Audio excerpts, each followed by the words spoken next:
नमस्कार दोस्तों। एक प्राचीन ग्रीक दार्शनिक एवं सिनिक अर्थात दोषदर्शी, जिन्होंने एक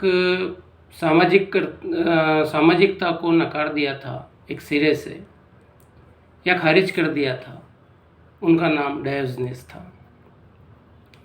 डायोजनीस का जन्म ब्लैक सी पर एक कॉलोनी सिनोप नामक स्थान पर 412 ईसा पूर्व में हुआ था। डायोजनीस एक विवादास्पद दार्शनिक थे। उनके पिता ट्रेसियस टकसाल के इंचार्ज थे, जो कि गवर्नमेंट के लिए सिक्के बनाती थी। डायोजनीस पर इस टकसाल में करेंसी को डिफेसिंग करने का आरोप लगा। वह उन्हें निर्वासित होकर एथेंस में आना पड़ा। डायोजनीस का मानना था कि समाज ही व्यक्ति को करप्ट अर्थात भ्रष्ट बनाता है या भ्रष्ट करता है। एथेंस आने के बाद डायोजनीस अपने जीवन शैली एवं दूसरे लोगों से मनोरंजक ढंग से बातचीत करने के कारण प्रसिद्ध हो गए थे। डायोजनीस एथेंस में एक सेरामिक या सीमेंट के बड़े पाइप या जार में रहते थे एवं अपनी बुद्धिमत्ता, व्यंग एवं दूसरों के साथ बड़े ही अभद्रता करने के लिए प्रसिद्ध थे एवं इसी प्रकार के कई संबोधनों से जाने जाते थे। प्लेटो डायोजनीस को कई संबोधनों से पुकारते हैं, जैसे वे प्लेटो कहते हैं कि एक सुकरात पागल हो गया है। डायोजनीस को एक डॉग या कुत्ते के रूप में भी बोलते थे। डायोजनीस एक दोषदर्शी या मानव से द्वेष रखने वाला, कम नम्रता वाला, पागल व्यक्ति आदि आदि इन संबोधनों से प्लेटो एवं दूसरे दार्शनिक उस समय विशेष में डायोजनीस को बुलाते थे या उस प्रकार से संबोधन करते थे। आधुनिक युग में डायोजनीस के व्यक्तित्व को देखकर हम उन्हें निश्चित ही इन संबोधनों से मानते होते, जैसे वैचारिक कट्टर व्यक्ति, उग्रवादी, विकृत व्यक्तित्व, पागल व्यक्तित्व, अराजकतावादी आदि आदि।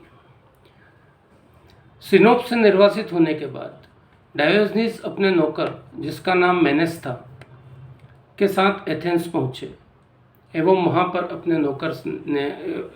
पर उनके नौकर ने उनका साथ छोड़ दिया एवं डायोजनीस शहर में अकेले हो गए। डायोजनीस को समझ नहीं आया कि अब वे अपने आगे के जीवन में क्या करेंगे एवं उन्होंने पाइथिया नामक एक स्त्री के पास जाने का निर्णय लिया, जो कि डेल्फी नामक स्थान पर अपोलो के मंदिर में पुजारिन थी। पाइथिया ने डायोजनीस को उनकी अपेक्षा के अनुरूप कोई परामर्श या उत्तर नहीं दिया, बल्कि डायोजनीस को करेंसी डिफेसिंग के पूर्ववत कार्य को ही करने की सलाह दे दी। डायोजनीस ने पाइथिया को उत्तर दिया कि ठीक है, मैंने करेंसी डिफेसिंग का प्रयास किया था और उसी का परिणाम है कि मैं यहाँ पे हूँ। संभवतः पाइथिया की सलाह थी कि पॉलिटिकल करेंसी की डिफेसिंग करो, इस प्रकार का उनका मंतव्य हो सकता था। डायोजनीस ने कहा कि अब मैं एथेंस के लोगों को प्रोवोक करूंगा एवं लोगों के जीवन मूल्य एवं उनके जीवन जीने के तरीकों को चुनौती दूंगा एवं सामाजिक रूप से लोगों में हलचल पैदा करूंगा। डायोजनीस एथेंस में एक बार एंटीस्थनीस नाम के दार्शनिक के पास भी गए, जो कि वैराग्य या संन्यास दर्शन पढ़ाते हुए सिखाते थे। आज के समय में सिनिक शब्द को एक गुस्सा करने वाले बुजुर्ग के रूप में या निराशावादियों के संदर्भ में समझा जाता हो, परंतु 5वीं शताब्दी ईसा पूर्व में सिनिक का अर्थ बहुत ही अलग समझा जाता था एवं अलग अर्थों में होता था एवं डायोजनीस व उनके अनुयायियों का अपमान करने के लिए प्रयोग संभवतः होता था। एवं सिनिक का अर्थ डॉग लाइक या कुत्ते की तरह प्रयुक्त होता था, या डायोजनीस के डॉग लाइक व्यवहार के संदर्भ में प्रयुक्त होता था। डायोजनीस सड़क पर रहते थे, कच्चा मांस खाते थे एवं एक शेमलेस पशु की तरह प्राकृतिक क्रियाकर्म जनता के सामने करते थे, इस प्रकार की भी मान्यता है। आज डायोजनीस का कोई भी दार्शनिक कार्य उपलब्ध नहीं है, क्योंकि उनका विश्वास था कि उनका दर्शन व शिक्षा पुस्तकों का अध्ययन करने की अपेक्षा एक्शंस व बातचीत द्वारा बेहतर तरीके से समझा जा सकता है। डायोजनीस के दर्शन के अनुसार व्यक्ति को वैराग्यपूर्ण या संन्यस्त जीवन जीना चाहिए, जो कि सांसारिक आनंद को त्याग करके सादा व सरल जीवन, गरीबी में रहकर वो पुण्य करते हुए पाया जा सकता है। उनके अनुसार प्रकृति के अनुसार रहकर आनंदपूर्ण अवस्था को पाया जा सकता है। व्यक्ति को कम आवश्यकताओं एवं सरल व सादा जीवन जीकर अपना निर्वाह करना चाहिए, इस प्रकार का डायोजनीस का मत था। डायोजनीस कहते थे कि गर्मी में ठंडे पानी का घूंट मिल जाए एवं सर्दी के बाद अपने शरीर की चमड़ी पर सूर्य की तपिश महसूस हो, यही पर्याप्त है। आनंदपूर्ण व्यवस्था की प्राप्ति हेतु डायोजनीस उन लोगों को जिनको वे अपने अनुकूल नहीं पाते थे, उन लोगों को वे उसी तरह से अज्ञानी एवं आज्ञाकारी सोए हुए मनुष्य की तरह मानते थे, जो कि समाज के संस्कारों से बंधे हुए हैं। उनके अनुसार आनंदपूर्ण अवस्था को नहीं पाने के लिए अंधों की तरह रीति रिवाजों को मानना चाहिए, सामाजिक परिवेश के अनुसार व्यवहार करना, कानून व विचारों का सामाजिकता के अनुसार बिना सोचे समझे पालन करना ही जिम्मेदार है, एवं सामाजिकता के बंधनों को तोड़कर व धन का त्याग करके ही इन बेड़ियों को तोड़ा जा सकता है। डायोजनीस वही उपदेश देते थे या वही बातें बोलते या सिखाते थे जिसका पालन वे स्वयं करते थे। सिरामिक या सीमेंट के जार में रहते थे एवं अपने पास कुछ भी नहीं रखते थे। कहा जाता है कि एक लड़के को जब उन्होंने नदी से दोनों हाथों से पानी पीते हुए देखा, तो यह कहते हुए उन्होंने अपना पानी पीने का लकड़ी का बर्तन भी फेंक दिया कि सारा जीवन जीने में एक बच्चे ने मुझे हरा दिया, या सादा जीवन जीने के अंदर एक बच्चे ने मुझे प्रेरणा दी। डायोजनीस वे पहले व्यक्ति माने जाते हैं जिन्होंने स्वयं को कॉस्मोपॉलिटिक्स कहा एवं जगत के नागरिक के रूप के अंदर अपने आप को माना। जब उन्हें पागल कहा जाता था तो उसके उत्तर में वे कहते थे कि मैं पागल नहीं हूँ, बल्कि मैं तुमसे अलग हूँ।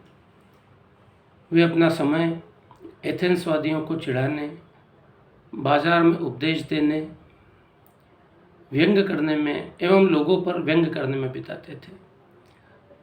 व्यंगवश वे किसी भी ईमानदार व्यक्ति को तलाशने के लिए दिन में ही एक लालटेन लेकर एथेंस की सड़कों पर निकलते थे एवं उस ईमानदार व्यक्ति को ढूंढते थे।